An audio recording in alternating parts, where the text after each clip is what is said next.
Ngayong araw, tatalakayin natin ang katitikan ng naman ang malagang bahagi ng katitikan. Una, and naglalaman ang pangalan ng kanyang sumahan or relasyon ng pangalaman. Makikita rin dito ang petsa, lokasyon at mga oras na magsisimula ng katitikan.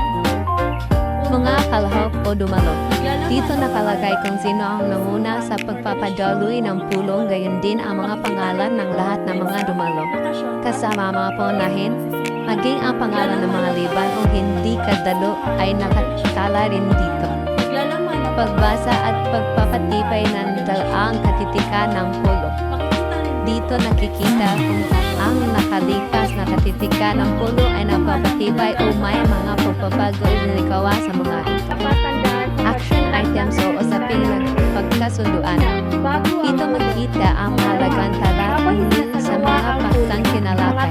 Nalagay rin sa bahaging ito kung sino ang tao na muna sa pagtalakay ng issue at maging desisyon ng buo o poldi. ngayong araw, tatalakayin Babalita natin o ang patalastas. katitikan ng Hindi ito lagi nakikita sa katitikan ng pulong, ngunit kung mayroon mang pabalita o patalastas mula sa mga dumalo tulad halimbawa ng mga isong adyenda para sa susunod na pulong ay maaaring ilagay sa bahaging ito.